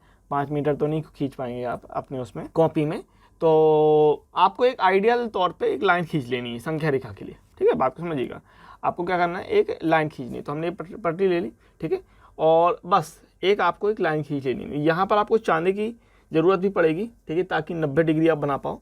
करना क्या है समझ लीजिए, सबसे पहले हमने एक लाइन खींच ली इस तरीके से कुछ, ठीक है, कोई दिक्कत नहीं है इसमें कोई समस्या नहीं। ये हमारी क्या हो गई भाई, संख्या रेखा, दिख रहा है आपको, समझ रहा है। अब यहाँ पर कुछ नहीं, यहाँ पर आप एक मिडिल पॉइंट ले लीजिए, ठीक है ना, यहाँ पर हमने एक मिडिल पॉइंट ले लिया सबसे पहले, कुछ भी इस तरीके से, ठीक है। इसके बाद क्या कीजिए, प्रकार लीजिए, और प्रकार को थोड़ा क्या है, फोकस अगर आपको दिख जाए, ठीक है ना, फोकस अगर ये चीज़ हो जाए, चलिए फोकस नहीं हो रहा, फिर भी हमने ये क्या किया, प्रकार लिया, इतना लंबाई का एक प्रकार ले लिया, ठीक है ना। एक ये जो है, अगर ये फोकस इसकी प्रॉब्लम रहेगी, प्रकार को फोकस नहीं कर रहा, कोई दिक्कत नहीं, आप समझते जाइएगा, ठीक है। तो ये हमने प्रकार ले लिया एक सर्टन लंबाई तक, एक कुछ लंबाई तक हमने इसको बढ़ा लिया। जरूरी नहीं है कितनी हो, आप तो अंदाज एक आइडिया तौर पे ले लिया हमने, ठीक है। और बस इसको क्या करना है, यहाँ पर जहाँ पर आपने मिडिल पॉइंट लिया, यहाँ पर लेना है और यहाँ पर एक कट लगा देना है इस तरीके से, ठीक है ना, इस तरीके से। थोड़ा सा अजीब दिख रहा होगा आपको कैमरे में, लेकिन क्या है कि ये फोकस नहीं कर रहा है, यहाँ पर हमने एक कट लगा दिया इस तरीके से, ठीक है। अब ये आपका जो कट लग गया, अब यहाँ पर क्या करना है, आपको चांदा रखना है, समझना बात को। यहाँ पर क्या करना है, चांदा रखना है, और चांदा रखने के बाद 90 डिग्री खींच लेंगे। मेरे पास चांदा नहीं है इस समय, तो मैं एक आइडिया तौर पे आपको 90 डिग्री खींच के दिखा रहा हूँ, ठीक है। आप क्या कीजिएगा, विद द हेल्प ऑफ जो हमारा चांदा आता है उसकी मदद से हम लोग इसको खींचने वाले हैं, ठीक है। तो एक आइडिया तौर पर मैं यहाँ पर खींच लेता हूँ, कोई ज़्यादा दिक्कत वाली बात नहीं, इस तरीके से। तो ये हमने एक 90 डिग्री के लिए आइडिया तौर पर मान के खींच लिया इस तरीके से, ठीक है ना। तो यहाँ से हमने इतना खींचा और एक लाइन जहाँ पर कट लगाया वहाँ से हमने 90 डिग्री पर लाइन खींच दी। अब ये याद रखना है, जो हमने लाइन प्रकार के लिए जो हमने चाप लिया था, मतलब इतना चाप लिया था ना प्रकार के लिए, बात तो समझिएगा। हमने क्या किया था, हमने प्रकार के लिए इतना चाप लिया था, ठीक है ना। ये इतना आप देख पाएंगे, इतना चाप हमने लिया था प्रकार के लिए, क्लियर। अब यही आपको प्रकार के इस पॉइंट को यहाँ रखना है, ठीक है, समझिएगा। प्रकार के इस पॉइंट को यहाँ रखना है और यहाँ पर यहाँ से आपको कट लगाना इस पे, ठीक है। यहाँ कैमरे में आपको दिखना चाहिए, ठीक है ना। यहाँ पर आपको रख के इस तरीके से ये आप कट लगा देंगे इस तरीके से, ठीक है। तो ये देखिए कट लगा, ठीक है, कट लगा, दिख गया ना, इस तरीके से लगाना आपको, समझ के बात। इस तरीके से ये कट लगाने के बाद आपको बस कुछ नहीं, यहाँ से इसको मिला देना है, यहाँ से ये आपने मिला दिया, ठीक है। बस इसी तरीके से करना है। तो ये √2 के लिए हम बना रहे हैं, है ना। हाँ, ये आपको मिला दिया शानदार तरीके से, कोई दिक्कत नहीं। तो यहाँ पर हमने कोई नाम दे दिया O, यहाँ नाम दे दिया हमने A, यहाँ नाम दे दिया हमने B, ठीक है ना। ये क्या है भाई, ये एक है, एक इकाई। O से A को हमने एक इकाई बोला। तो जितनी दूरी OA थी उतनी ही दूरी का चाप हमने B पे लगाया था कि नहीं लगाया था, बिल्कुल लगाया था। तो ये भी एक कहलाएगा, एक इकाई, ठीक है ना। तो अगर OA एक है, AB एक है, ठीक है ना, तो जो पाइथागोरस प्रमेय है, ठीक है ना, बेसिकली बोधायन प्रमेय होनी चाहिए, ठीक है ना, लेकिन कोई दिक्कत नहीं, हम पाइथागोरस प्रमेय ही कहते हैं क्योंकि सारी दुनिया कह रही, तो चलो उस हिसाब से चलते हैं। तो पाइथागोरस प्रमेय से यहाँ पर हम लोग लिखने वाले हैं पाइथागोरस प्रमेय से, ठीक है ना, पाइथागोरस प्रमेय से। अब पाइथागोरस प्रमेय आपसे क्या कहती है भाई, पाइथागोरस प्रमेय का मतलब है कि कर्ण स्क्वायर बराबर लंब स्क्वायर प्लस आधार स्क्वायर, सिंपल बात है। ये आपने पढ़ रखा है, पता होना चाहिए आपको, ठीक है ना, इसमें कोई दिक्कत नहीं। अब कर्ण क्या भाई, कर्ण आप जानते हैं 90 डिग्री के सामने, याद रखिएगा ये 90 डिग्री डाला था, तो 90 डिग्री के सामने कर्ण होता है, तो OB हमारा कर्ण कहलाएगा, OB स्क्वायर बराबर लंब हमने AB ले लिया, तो ये AB स्क्वायर प्लस आधार है हमारे पास OA, तो ये OA स्क्वायर, ठीक है, इस तरीके से। अब हमको OB चाहिए, तो हमने कहा भाई OB स्क्वायर बराबर AB का मान कितना 1, तो यहाँ पर हमने कहा भाई 1 का स्क्वायर प्लस OA है हमारे पास 1, तो ये हमने कहा भाई 1 का स्क्वायर, ठीक है, समझ गए बात। तो ये कितना, 1 का स्क्वायर 1 आएगा प्लस 1 का स्क्वायर 1 आएगा, तो यहाँ से हमारे पास OB स्क्वायर, तो हमें OB स्क्वायर कितना मिला, OB स्क्वायर मिल गया हमें 2। अच्छा वर्ग, ये वर्ग है तो इस तरफ आएगा तो वर्गमूल हो जाएगा, तो OB बराबर कितना हो जाएगा, OB बराबर √2 इकाई, ठीक है ना, √2 इकाई। यानी OB का मान आप समझ रहे हैं ना, OB का मान कितना हो जाएगा, OB का मान √2 हो गया। तो OB कहाँ है, OB ये यहाँ पर है इस तरीके से, ठीक है ना। लेकिन हमको तो चाहिए संख्या रेखा पर √2, ये तो हवा में लटका है √2, समझना बात को, √2 कहाँ पे, हवा में है ना। तो अब हम इसको जमीन में लाएंगे। जमीन में कैसे लाएंगे, देखिए यहाँ पर इसको पॉइंट है, यहाँ रखना आपको प्रकार, दिख रहा है आपको प्रकार, ये जो प्रकार की पॉइंट है ये हमने यहाँ रखा, और इसको क्या है एक्सटेंड करेंगे कहाँ तक, ये यहाँ तक। आप कैसे भी कर लीजिए, मैं आपको दिखाने के लिए समझा रहा हूँ। ये इस तरीके से आपने एक्सटेंड किया और यहाँ तक ये खींच रहा है, ठीक है ना, एकदम बिल्कुल परफेक्ट तरीके से आ गया, ठीक है, एकदम बिल्कुल। छोटा सा थोड़ा सा और कम कर लेते हैं, कोई दिक्कत नहीं। अब यहाँ से आपको क्या करना है, यहाँ से आपको ड्रॉ करना है इस तरफ के लिए, नीचे के लिए, ठीक है ना, देखते जाइएगा। इसको क्या करेंगे, ड्रॉ करेंगे, हम ड्रॉ करेंगे इस तरीके से, इस तरीके से, ठीक है, इस तरीके से हम लोग यहाँ पर ड्रॉ कर लेते हैं। ये हमने ड्रॉ कर लिया, ठीक है ना, डॉट डॉट के रूप में आप ड्रॉ कर सकते हैं ये। तो ये √2 की जो लंबाई थी, इसके रूप यहाँ से हमने इतना प्रकार को खींचा और नीचे तक हमने ड्रॉ कर लिया यहाँ तक, ठीक है ना। तो अब ये O से ये इस पॉइंट तक, इसका हमने नाम दे दिया M, ठीक है ना। O से यहाँ तक कि M की जो दूरी हो जाएगी, ये दूरी कहलाएगी अब आपकी √2, ठीक है, √2 ये दूरी भैया जो आपको चाहिए थी। तो यहाँ से हम क्या कहेंगे, इतना और कह दीजिएगा, O को केंद्र मानकर, O को केंद्र मानकर, O को केंद्र मानकर, ठीक है, O को केंद्र मानकर, हमने O को केंद्र माना था, B तक की दूरी को मानकर OB दूरी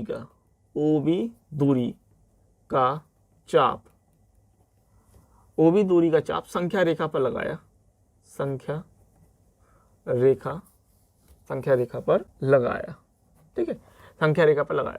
तो यहाँ पर हमने क्या देंगे, इसीलिए OM माना था, OM बराबर √2, एक बस यही तो आपको करना है और कुछ नहीं, बस समझ गए, इस तरीके से। क्लियर है? तो √2 को डालना समझ गए, कोई दिक्कत नहीं है, बहुत ही सिंपल चीज़ है, साधारण चीज़ है।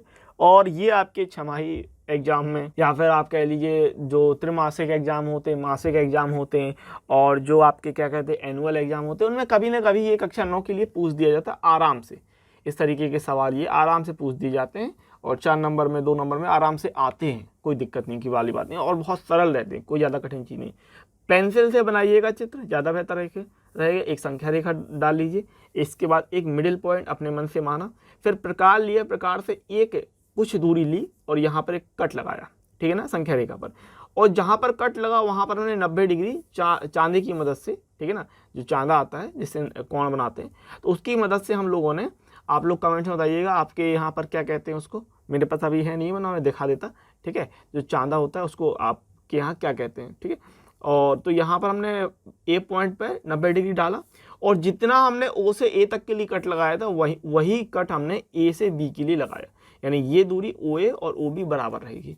फिर हमने O से B को मिला दिया, सिंपल रही बात।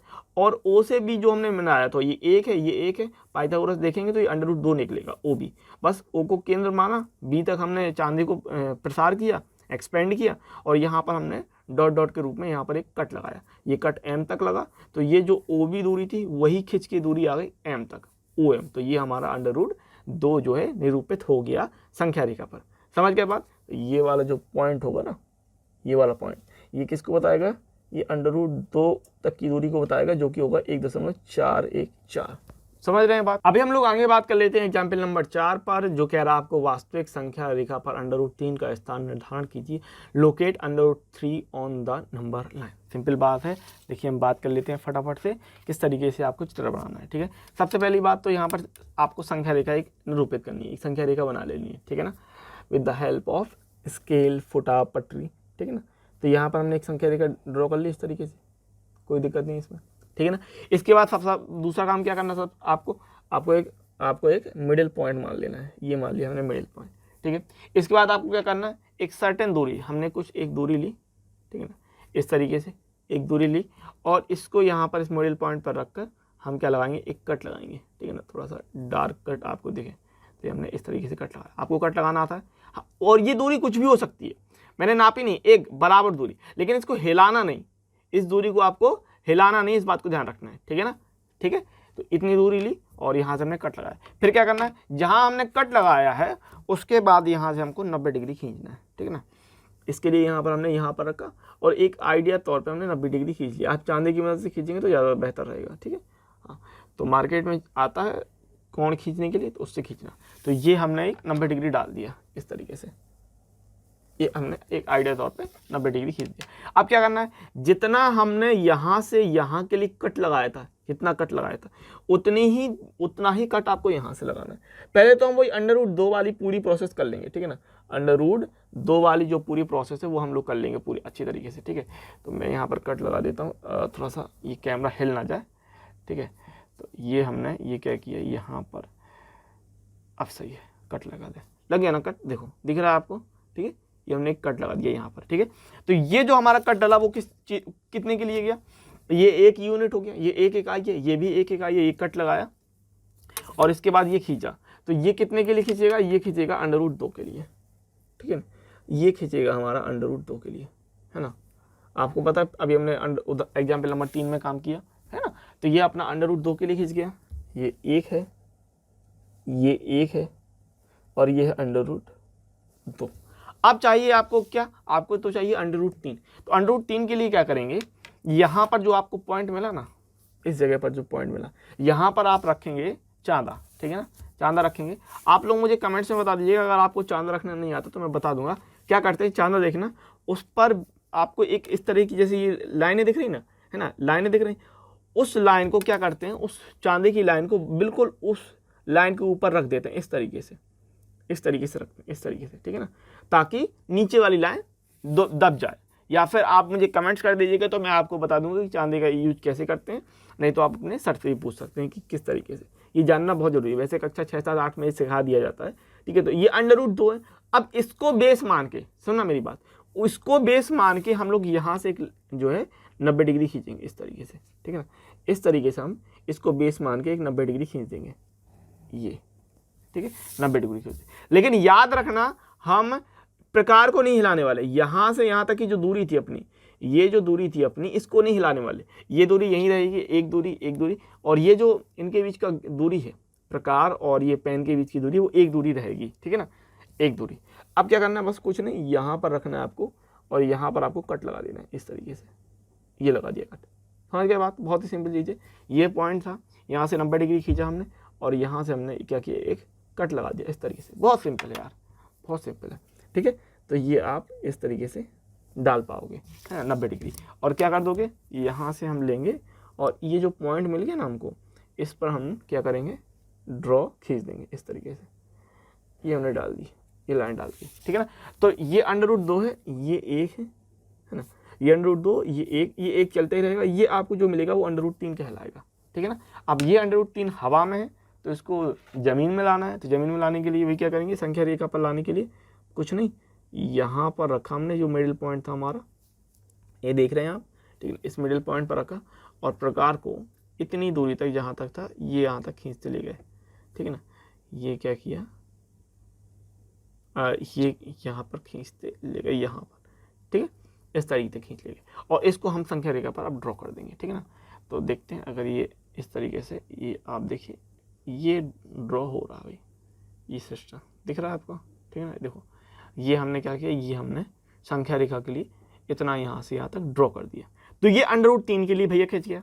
तो यहाँ से यहाँ तक की दूरी आप समझना, ये जो दूरी आपकी निकल के आई, यहाँ से यहाँ तक ये √3 निकल के आई, यानी ये जो पॉइंट है वो √3 के लिए, किसको बता रहा, ये √3 यानी कि 1.732 के लिए बता रहा, ठीक है, 1.732 के लिए बता रहा। अब इसमें आप नाम देना चाहे तो नाम दे लो, ये O कह दो, A बोल दो, ये B हो गया, ये C हो गया, और यहाँ पर हमने नाम दे दिया इसको M, ठीक है। अब क्या करना है, देखो आप थोड़ा सा लिख लेंगे। क्या, पहले तो हम ये लिख देंगे कि √2 सर्वप्रथम √2 का हमने पूरा प्रोग्राम कर दिया, ठीक है ना। √2 बनाने के बाद, ठीक है, बनाने के बाद, तो पहले हमने √2 बना लिया। अब √2 बनाने के बाद इसके बाद हमने क्या किया भाई, पाइथागोरस से आप दिखाओगे ना, तो ये देखो 90 डिग्री के सामने कर्ण होता है, 90 डिग्री के सामने क्या होता है, कर्ण होता है। तो बी के सामने ये दिख रहा है आपको, O से C, ये कर्ण रहेगा। बनाने के बाद पाइथागोरस प्रमेय से, यहाँ पर ले रहे हैं हम लोग पाइथागोरस प्रमेय से, ठीक है ना, प्रमेय से कर्ण स्क्वायर बराबर लंब स्क्वायर प्लस आधार स्क्वायर। कर्ण क्या कहलाएगा, 90 डिग्री के सामने, याद रखिएगा भाई, 90 डिग्री के सामने ये आपका कर्ण होगा OC। तो ये होता O से C तक की दूरी, OC स्क्वायर बराबर लंब प्लस आधार, लंब हमने BC ले लिया, BC स्क्वायर प्लस आधार हो जाएगा हमारा OB स्क्वायर, ठीक है ना। तो ये OB हमको पता था √2 का स्क्वायर प्लस ये हमको OB पता, ये हमको OB नहीं BC था, ये BC या CB कह लो, ठीक है, CB था। ये आधार OB और लंब क्या भाई BC, एक, ठीक है, BC या CB, तो ये एक का वर्ग। तो वर्ग यहाँ पर वर्गमूल है और वर्ग है, याद रखिएगा। आगे वर्गमूल हो, ये √ है ना, वर्गमूल और वर्ग भी चढ़ा है, तो वर्गमूल और वर्ग होने पर हट जाते हैं, दोनों कट जाते हैं। तो बचेगा कितना, सिर्फ 2 बचेगा। यहाँ से 1 का वर्ग हम लेंगे तो 1 बचेगा, तो कितना आएगा, 3 आएगा। तो ये OC स्क्वायर बराबर हो गया 3, यानी आप OC कह रहे हैं √3, ठीक है। फिर क्या है भाई, O को केंद्र माना और OC का चाप, O को केंद्र मानकर OC का चाप हमने संख्या रेखा पर मिलाया, जो कि बिंदु M पर मिलता है, और OM बराबर √3 इकाई हो जाएगा, ठीक है। तो ये लिख देंगे, है ना, O को केंद्र मानकर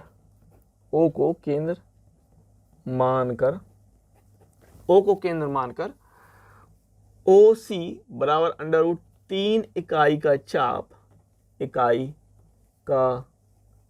चाप संख्या रेखा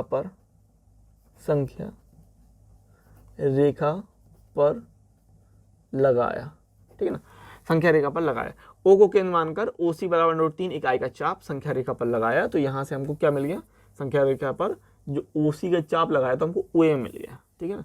तो इसलिए OM बराबर √3 इकाई, ठीक है, √3 इकाई, ये आपको चाहिए था, तो ये आंसर फाइनल अपना हो जाएगा। कोई दिक्कत नहीं है, समझ गए। जहाँ पर भी कोई दिक्कत आ रही हो 2 बार 3 बार देख लेना, समझ लेना। सवाल सरल है, आसान है, नोट बनाते चलना है, नोट्स आपको बनाना ही बनाना है, और कमेंट्स जरूर करना है, ठीक है ना। कमेंट्स जरूर करना है, दोस्तों के बीच में शेयर करना है अधिक से अधिक, ठीक है। अब हम लोग चल लेते हैं सवाल पर, एक्सरसाइज वाले। तो आपने 2 सवाल देख लिए, अब आपको कोई ज़्यादा दिक्कत तो होनी नहीं चाहिए मुझे लगता है, ठीक है ना। और क्वेश्चन नंबर 3 देख लेते हैं, एक्सरसाइज 1.2 का। बाकी के मैं आपको करवा ही चुका था, NCERT बुक पेज नंबर 10। आपको कह रहा है दिखाइए कि संख्या रेखा पर √5 को किस प्रकार से निरूपित किया जा सकता है। So how √5 can be represented on the number line, कोई दिक्कत नहीं है, बहुत ही आसान चीज़ है, ये भी हम कर सकते हैं। अभी देखिए यहाँ पर क्या करेंगे, ये हमने सबसे पहले देखिए वही सिस्टम है, आराम से बनता जाएगा, कोई समस्या नहीं है भाई बच्चा लोग, है ना, बहुत प्यारे। तो सबसे पहले हम लोग संख्या रेखा इस तरीके से ड्रॉ कर लेंगे, ठीक है ना। ये हमने एक संख्या रेखा ड्रॉ कर ली, सिंपल बात है ना। और आप लोगों की सुविधा के लिए हमने क्या किया, प्रकार जो पेन था उसको काट दिया, ताकि दिक्कत हो रही थी, मुझे भी थोड़ा सा लंबा पेन था। अब को करना यहाँ पर ये है कि अभी तक हम जो लंबाई ले रहे थे ना प्रकार की, थोड़ी कम लीजिएगा, वरना अगर ज़्यादा ले लोगे, जैसे अभी तक हम ज़्यादा ले लेते, इतनी ले लेते थे, ठीक है। और अगर ज़्यादा ले लोगे तो फिर पेज से बाहर जाने का या फिर पूरे पेज में कवर होने की दिक्कत आएगी।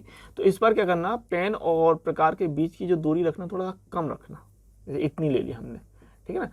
उससे क्या रहेगा, थोड़ा आसानी से वो बनता चलाएगा, थोड़ा छोटा बनेगा, हो सकता है थोड़ा साफ कम आए, लेकिन एक उसमें आ जाएगा, बात को समझिएगा, ठीक है। तो ये हमारे पास सबसे पहले हो गई संख्या रेखा। अब हमको क्या करना है, सबसे पहले हमको एक मिडिल पॉइंट मान लेना है। मिडिल पॉइंट मानने के बाद जैसे ही आप मिडिल पॉइंट मानो, आपने एक प्रकार को लिया और प्रकार की थोड़ी दूरी ले ली, ठीक है, प्रकार और पेन या पेंसिल के बीच में, आप पेंसिल से बनाना। इसके बाद क्या करेंगे, जो मिडिल पॉइंट माना आपने, ये वाला मिडिल पॉइंट, यहाँ पर आपने एक चाप लगाया इस तरीके से, ठीक है ना, ये आपने चाप लगा दिया, सिंपल बात है, ये हमारा चाप लग गया। और ये याद रखिएगा, इसको हिलाइएगा नहीं, पेन और पेंसिल के बीच की जो दूरी है इसको हिलाइएगा नहीं, सबसे पहली बात तो ये है, ठीक है। इसके बाद क्या है, यहाँ पर जहाँ पर आपको कट लगा वहाँ से 90 डिग्री खींच देंगे, है ना, सिंपल है भाई, है ना। यहाँ पर 90 डिग्री खींच देंगे विद द हेल्प ऑफ चांदा। अभी तो मैं ऐसे आइडिया लेके खींच दे रहा हूँ, ये हमने खींच दिया, ठीक है ना। इतने में दूसरा कट भी लग जाएगा आराम से, बहुत आसानी से, ठीक है। फिर क्या करना है, जहाँ पर आपने 90 डिग्री खींच दिया है यहाँ पर, इसके बाद यहाँ पर आप उसी पॉइंट पर रखेंगे इस तरीके से, और ये चाप लगा देंगे, ये हमने चाप लगा दिया, ठीक है, ये लगाया चाप, ठीक है, दिख रहा है आपको, ये चाप लगा। अब यहाँ पर हमको मिला देना है, यहाँ पर, हाँ, यहाँ पर हम क्या करेंगे, ये सिस्टम को मिला देंगे, बहुत बढ़िया बहुत बढ़िया, ये हमने इसको यहाँ से यहाँ तक मिला दिया, ठीक है, मिल गया, अच्छी बात है। इसके बाद क्या करना है, ये जो पॉइंट मिला, अब याद रखना आपको √5 तक बनाना, तो ये 1 होगा, ये 1 होगा, और ये कहलाएगा √2, पहले √2 आएगा, फिर √3 आएगा, फिर √4 आएगा, और फिर √5 आएगा, इस बात को याद रखना। अब हमको क्या करना है, ये अपना सिस्टम हो गया, यहाँ पर ये आपका आधार हो गया, इस पॉइंट से इस तरफ हमको 90 डिग्री खींचना है, ठीक है ना। इस पॉइंट से हम ये लेके और 90 डिग्री खींच देंगे, एक आइडिया के तौर पे, ठीक है, मैं खींच देता हूँ, और ये 90 डिग्री हमने ये खींच दी इतना, ठीक है ना, बहुत ज़्यादा लंबी नहीं, क्योंकि हमने कम दूरी ली थी, ठीक है। इसके बाद क्या, वही याद ये रखना है आपको, इसको हिलाना नहीं, जैसे मैंने कहा। तो ये देखो, ये प्रकार से इस तक की जो दूरी है, ये प्रकार से जो आपने चाप लगाया था, यही दूरी रख के चलना है, मेंटेन करना है। ये दूरी यहाँ से आपको दिखेगी, ठीक है ना, ये इस पॉइंट से यहाँ तक ये दूरी मेंटेन करके आपको चलना है। अब यही दूरी आपको क्या करना है, यहाँ से लेनी है, और भाई ये आपको कट लगाना है, ठीक है ना, ये कट लग गया, ठीक है ना, ये कट लग गया। अब ये कट लगाने के बाद इसको मिला देंगे, बिल्कुल अच्छी बात है। ये कट लगाने के बाद ये जो मिलाएंगे, ये √3 निकल के आएगा, सिंपल है, ये √3 निकल के आएगा। अब ये √3 आया, तो अब इसको आधार मानेंगे, और यहाँ से हम लोग 90 डिग्री खींच देंगे, ठीक है ना, ये हमने 90 डिग्री खींच दिया इस तरीके से, ये 90 डिग्री खींच दिया इस तरीके से, ठीक है। आगे बढ़ते जाओ भाई, ठीक है। अब ये √2 की लाइन हो गई, √3 की लाइन हो गई। इसके बाद वही भाई जो कट लगेगा ना, इसको नहीं परिवर्तित करना है, इस बात को ध्यान रखना है। और यहाँ से लेंगे और यहाँ पर एक कट फिट से लगा देंगे, ये हमने कट लगाया, दिख रहा है आपको, ठीक है ना, ये कट लगाया। तो अब इसको मिला दीजिए बहुत ही सिंपल तरीके से, बहुत ही बढ़िया तरीके से इसको हम लेंगे और इसको मिला देंगे। ये मिला दिए भाई, ये खींच गया। तो ये किसके लिए जाएगा, √2, √3, √4। तो ये √4 के लिए हो गया। इसके बाद यहाँ पर से हम 90 डिग्री खींचेंगे, है ना। ये हमने लिया और यहाँ से हम लोगों ने 90 डिग्री ये खींच दिया, इतना 90 डिग्री खींच दिया।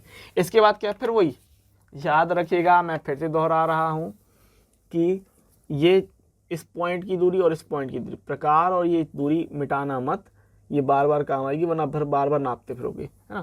तो ये आप कट लगा दोगे आसानी से। ये कट लगाया हमने, ये कट लगाया, और जो आपने कट लगा दिया, जो कट आपने लगा दिया, इसको आपको मिला देना है, ठीक है। आप चाहो तो थोड़ा सा चित्र और बड़ा बना लीजिएगा, ज़्यादा जो थोड़ा सा बड़ा चित्र रहेगा वो साफ दिखता है, बड़ा चित्र साफ दिखता है, ठीक है ना। तो ये इस तरीके से हो जाएगा। तो यहाँ पर आपको लेना है ये एक इकाई रहती है, ये एक इकाई रहती है, ये जो आएगा ये √2 आएगा, ये √2, ये 1 है, तो ये √2 और 1 से मिलकर ये बन जाएगा √3। ये √3 है, ये भी एक ही इकाई है, तो ये बन जाएगा √4, जिसको आप 2 बोल दोगे। √4 को क्या बोलोगे, 2 ही बोलोगे। ये एक इकाई है, तो ये आपका क्या बन जाएगा सिस्टम, ये √5 बन जाएगा इस तरीके से, ठीक है। और यहाँ पर आप नाम दे सकते हो O A B C D E, O A B C D E, इस तरीके से। इसके बाद क्या है भाई, सिस्टम अपना ये हो गया। इसके बाद यहाँ से आपको जो ये √5 के लिए खींची आपने लाइन, यहाँ तक आपको नापना है, ठीक है ना, दिख रहा है आपको, यहाँ तक आपको ये नाप लेना है अच्छी तरीके से। ये हमने नाप लिया, ठीक है ना, ये हमने नाप लिया, इतना नाप लिया। और नापने के बाद यहाँ पर आपको चाप लगा देना है, ठीक है ना, बढ़िया तरीके से। ये आपको दिख रहा है, ये नाप लिया, और यहाँ से वहीं उसी जगह से हम लोग चाप लगाते जाएंगे। ये इस तरीके से देखिए, ये डॉट डॉट के रूप में हम चाप लगा देंगे यहाँ तक के लिए, ठीक है, इस तरीके से लगा देंगे चाप। ये आपका चाप डल गया, तो ये हो गया √5 के लिए सिस्टम। तो यहाँ से आप कह देंगे भैया मेरे प्यारो, ये m नाम दे दिया, ये हो गया √5 की दूरी। ये जो सिस्टम, ये पॉइंट निकल के आया, ये क्या इसको बता रहा, √5 को। इसके बाद क्या ले लेना बस, अब यहाँ पर आपको क्या कह देना, √4 के बाद, ठीक है ना। तो OD बराबर √4 के बाद पाइथागोरस प्रमेय से,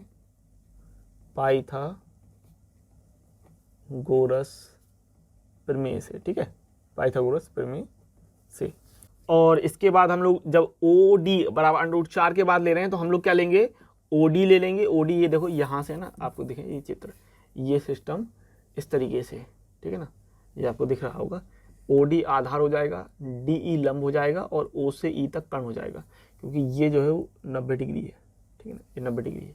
सो OD हमारा आधार है, DE लंब है, और OE जो है वो कर्ण है, ठीक है। तो पाइथागोरस प्रमेय से हम ले लेंगे OE जो था कर्ण था, OE² बराबर लंब क्या था, लंब आधार था हमारे पास OD² और लंब था DE², ठीक है, इस तरीके से। तो OE निकाल रहे हैं, OE² निकालेंगे, OD जो हो जाएगा वो √4 का वर्ग प्लस D जो रहेगा वो 1 रहेगा। तो √4 का वर्ग 4 प्लस 1, तो ये हो जाएगा 5, OE² बराबर, तो हम कह रहे हैं OE बराबर √5। फिर हम लोग कह देंगे O को केंद्र मानकर, O को केंद्र मानकर OE बराबर √5 इकाई का चाप संख्या रेखा पर लगाया, ठीक है ना, संख्या रेखा पर लगाया। और संख्या रेखा पर लगाया, तो इसके बाद हम कह देंगे कि OM बराबर √5 इकाई, ठीक है ना।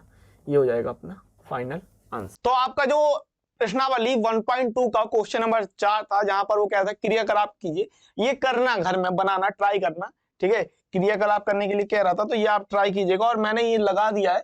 और क्वेश्चन नंबर 4 की अगर हम बात कर लेते हैं, तो यहाँ पर आप क्या करना, कुछ नहीं, पहली बात तो ये देख लीजिए, कुछ इस तरीके से निकल के आता है। मैंने गूगल से ये आपका इमेज है वो निकाली है, और ये कुछ इस तरीके से निकल के आता है, ठीक है ना। तो ये इस तरीके से बनता जाता है, ठीक है ना, स्क्वायर रूट सर्कल जो बोल रहा है ना, ये कुछ इस तरीके से निकल के आता है। क्रियाकलाप करना आप लोग घर में बनाना, ट्राई करना, ठीक है ना। और ये आपका एक अच्छी एक्टिविटी होगी, इसमें अलग अलग कलर भी भर सकते हो। और कुछ नहीं, एक काम कर सकते हो, गूगल में सर्च कर लेना बस, स्क्वायर रूट स्पिरल, ठीक है ना। मुझे हो सकता है थोड़ा प्रोनाउंसिएशन गलत हो रहा हो, बाकी के आप देख सकते हो। स्क्वायर रूट, ठीक है ना, स्क्वायर रूट स्पाइरल बोलते हैं, ठीक है ना, स्पिरल या स्पाइरल बोलते हैं, स्पाइरल, ठीक है ना। स्पाइरल का मतलब होता है कुंडली, ठीक है ना। तो जैसे सांप कुंडली बनाता ना, उसी तरीके से कुछ ये चित्र निकल के आता जाता है, ठीक है। तो आप लोग भी ये ट्राई कर सकते हो। अंडर रूट 1 2 3 4 5 6 7 8 9 10 11 12 13 14 15 16 17 इस तरीके से निकल के देख रहे हो आप, ठीक है ना। तो गूगल पे सर्च कर सकते हो स्क्वायर रूट स्पाइरल, तो कुछ इस तरीके से निकल आएगा। घर में क्रियाकर आप कर सकते हो, उसमें अलग अलग कलर करना, मजा आएगा, एक एक्टिविटी भी हो जाएगी, ठीक है ना। तो इसी के साथ मिलेंगे अगले वीडियो लेक्चर में, तब तक के लिए पढ़ते रहिए, खुश रहिए, आगे बढ़ते रहिए।